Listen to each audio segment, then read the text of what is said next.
When we think about the Civil War, we often associate the battle for survival only being fought on the front lines. But we often forget about the battle to survive everyday life at home during the war.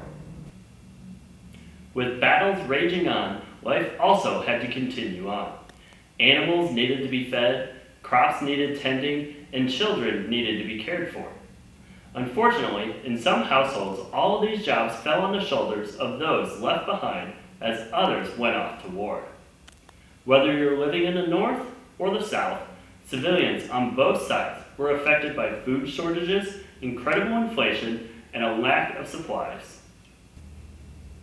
For many families, it was up to the women to keep things running. Sometimes that meant they were planting the family's yearly crops, while other women took over their husbands' businesses. These and many other jobs were unfortunately seen in that time period as work meant only for men. But women during the Civil War not only showed that they could do a man's job, but do it well. Women would also help in the war effort by sewing clothes for the troops, as well as becoming nurses and caring for the wounded from battle. Families living in the South faced even more terrors, as many had the horrors of war literally come to their front doors.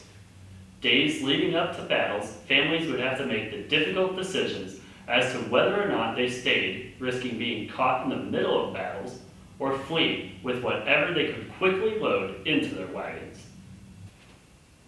For items that families could not take with them, they would sometimes hide or bury them under floorboards or in the ground around their property to keep soldiers and looters from stealing them or from having them destroyed in battles. One of the local families that did this was the Ruddock family. Samuel and Polly Ruddock lived in what is now the town of Pea Ridge. As troops from both sides started to ascend on the area, the Ruddocks decided it was time to leave. As they packed their wagon, Polly went into labor with their child, causing even more of a panic.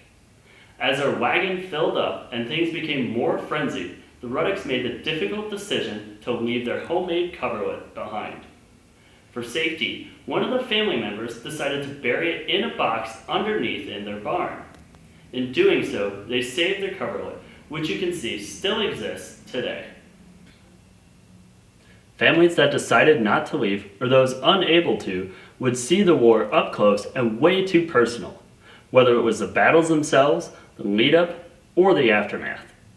Oftentimes, innocent civilians would even have their homes and businesses looted by soldiers for supplies, or have their properties destroyed for being sympathizers for one side or the other. One Bentonville family dealt with both of these. Oliver Young and his wife Elizabeth lived in Bentonville when the armies came to the area. Despite being supporters of the North, Union troops still took what they wanted from the family. Elizabeth summed up what it was like to live with the troops constantly around and harassing her family. After the Pea Ridge battle, and when Sigel's division was camped on Sugar Creek 4 miles from our house, we missed 4 head of our cows, and my husband went to hunt for them and told me that he found the heads and hides in the slaughter pen where the army had camped. My husband carried on a wagon and blacksmith shop and had on hand a large quantity of charcoal. Curtis's soldiers took all or nearly all of it. A part of the coal was taken when my husband was away from home, and soldiers receipted me for it, but I do not remember how many bushels the receipt called for.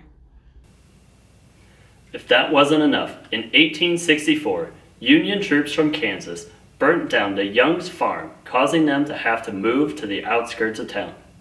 Ironically, they moved to a farm colony created by the Union Army.